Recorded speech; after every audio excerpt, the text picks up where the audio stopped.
I don't remember deciding to stop. That's the part that bothers me the most. I remember the road, long, narrow, disappearing into fog so thick it swallowed the headlights. I remember the radio losing signal, one station after another dissolving into static. I remember checking my phone and seeing no service, then checking the time again and realizing it hadn't changed in what felt like an hour. But I don't remember deciding to pull over. One moment I was driving. The next my car was slowing down on its own. That's when I saw the sign. It stood crooked at the edge of the road, half covered in moss, the paint so faded it almost blended into the trees. Pension HOLLOWCREK. ROMS available. No arrows. No distance listed. Just the name. I told myself I needed rest, that I must have been more tired than I realized, that stopping was logical. But even then, some part of me knew that wasn't true. Because the feeling in my chest wasn't exhaustion. It was recognition. The pension sat back from the road, barely visible through the fog. An old 3-story structure made of dark wood, its shape uneven, like it had grown instead of being built. The windows were tall and narrow, most of them dark. A single light glowed somewhere near the top floor. There was no parking lot, just a gravel clearing with room for a few cars. Mine was the only one there. I turned off the engine. The silence was immediate, heavy, unnatural. Even the forest seemed to be holding its breath. I stepped out of the car and the air felt wrong, too still, too quiet. The fog curled around my legs like it was curious. The front door was already open. That should have been my cue to leave. Instead, I walked inside. The lobby smelled like old paper and damp wood.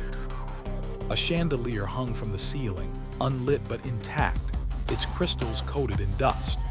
The walls were lined with framed photographs, landscapes, group portraits, things that looked like memories but didn't quite make sense. People smiling in places I couldn't recognize. None of the photos were labeled. There was a counter at the far end of the room. Behind it, a brass bell sat perfectly centered, polished and clean, too clean compared to everything else. I rang it. The sound echoed longer than it should have. No one came. On the counter lay a guest book. It was thick, leather-bound, its pages yellowed and warped. I opened it, expecting to see maybe a few recent names, maybe nothing at all. The handwriting was neat, careful, consistent. Page after page of names. Dates. Check-ins. Check-outs. I flipped to the last page. My name was there, spelled correctly. My check-in date, today's date. And next to checkout, nothing. My throat tightened. I didn't write anything. I was sure of that. I closed the book. That happens sometimes. The voice came from behind me. I turned so fast, I nearly dropped the book. A man stood near the staircase leading upstairs. I hadn't heard him approach. He looked to be in his late 50s, maybe early 60s. Thin, pale, dressed in a dark vest and white shirt like a hotel clerk from another century. He smiled, but it didn't reach his eyes. People forget, he continued, or they arrive already written. I didn't sign anything, I said. He nodded. Of course you didn't. That answer didn't help. He stepped closer, moving with an unsettling smoothness. You're here because you need a room, he said, and we have one. I didn't say that. You didn't need to. He reached behind the counter and produced a key, old-fashioned, heavy. 3rd floor, he said, room 317. I hesitated. How much? He tilted his head. We don't charge money. That should have been the end of it. But instead, I took the key. The staircase creaked beneath my weight, each step louder than the last. The walls changed as I climbed. The lower floor was dark wood and peeling wallpaper. The 2nd floor felt newer, cleaner. The third floor looked untouched, like no one had been there in years. Doors lined the hallway. Some were closed. Some were slightly ajar. I passed one open door and glanced inside. The room was empty, except for a suitcase on the bed. Not mine. As I continued walking, I noticed something else. The doors had numbers, but they weren't in order. 312, 313, 314, 315. My room waited at the end of the hall. The door was already unlocked. The room smelled like dust and cold air. A single bed sat against the far wall, a small desk by the window, a wardrobe that looked like it hadn't been opened in decades. I set my bag down and sat on the bed. It was warm, as if someone had just gotten up. I stood immediately. The window looked out over the forest, but the fog had thinned enough to reveal the road below. My car was still there. That comforted me briefly. On the desk lay a folded piece of paper. My handwriting. The note read, "Don't look for explanations. Just rest." I didn't remember writing that either. Sleep didn't come easily. Every time I closed my eyes, I felt watched. Not from one direction, from all of them. At some point, I heard footsteps in the hallway, slow, measured. They stopped outside my door.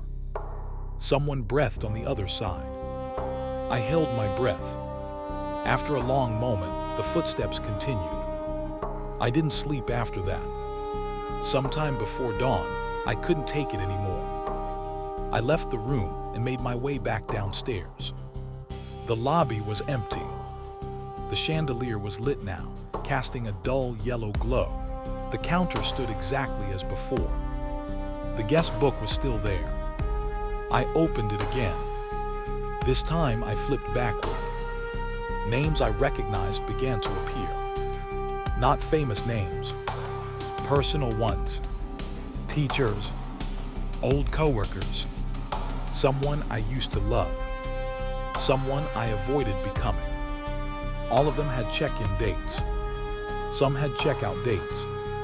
Most didn't. At the back of the book, written in smaller text, some stays are longer than others. I closed the book. Outside, the fog was thinning. Dawn crept in, gray and lifeless. I walked back to my car, keys clenched in my fist. For the first time, the pension felt distant, smaller. I reached the car. Then I turned around. One by one, the lights inside the pension went out. Room by room, floor by floor, except for one window upstairs. My window.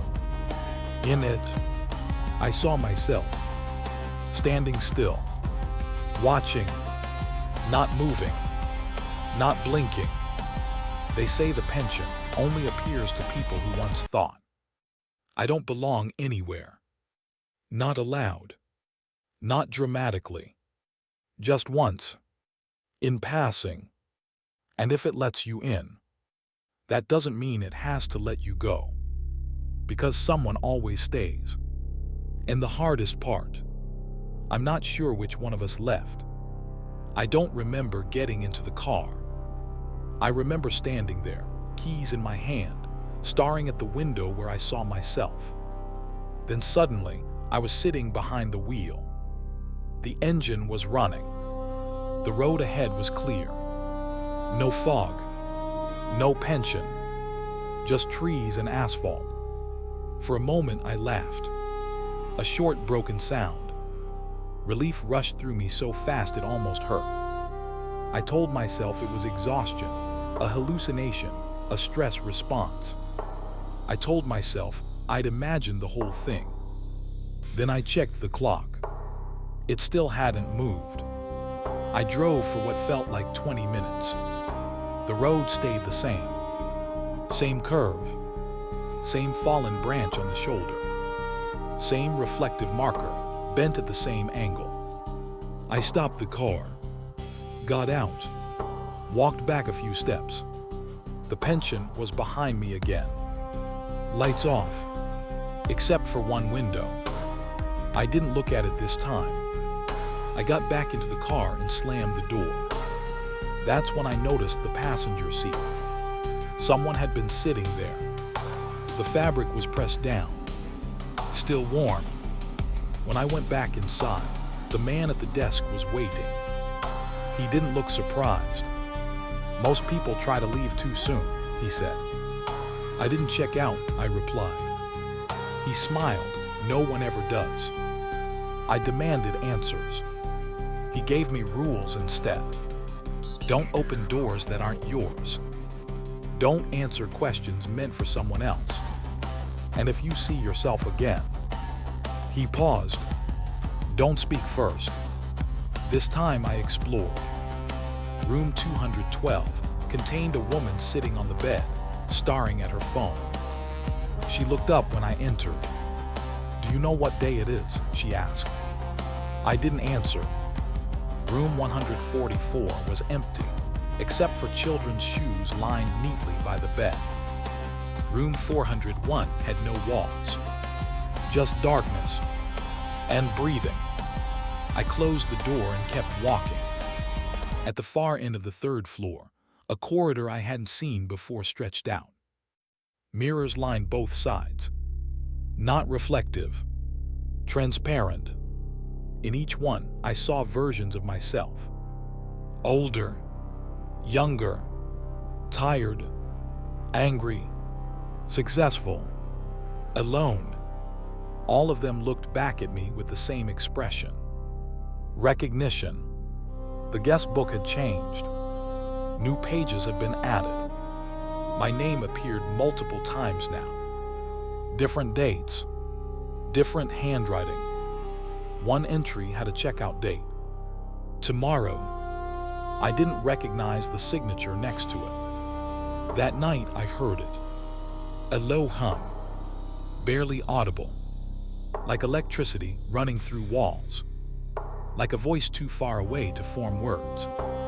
It made my teeth ache. It made my thoughts feel thinner. I understood then why people stepped outside, why they followed. The sound wasn't calling. It was aligning. The man at the desk finally told me the truth, or his version of it. The pension doesn't take people, he said. It keeps what's already here. He gestured to his chest. People arrive when they stop belonging anywhere else, when every version of their life feels wrong. And then, I asked, and then one version stays. On the final night, I stood in front of the window again. My other self stood on the other side. This time it spoke. "You're tired," it said. "I can finish this." I realized then what the checkout date meant. Not leaving the pension. Leaving my life. The lobby was quiet. The guest book lay open. A pen rested beside it. Outside, the fog was gone. The road was clear. I picked up the pen, and for the first time, I hesitated. People say the pension burned down years ago. People say no one can find it anymore. People say if you drive that road long enough, you feel watched. And sometimes, they say they see someone standing in an upstairs window, watching, waiting. I still wake up some mornings convinced I'm in the wrong place, because somewhere there's a room with my name on it, and an empty checkout line. And I don't know if I escaped, or if I was the version that got let go.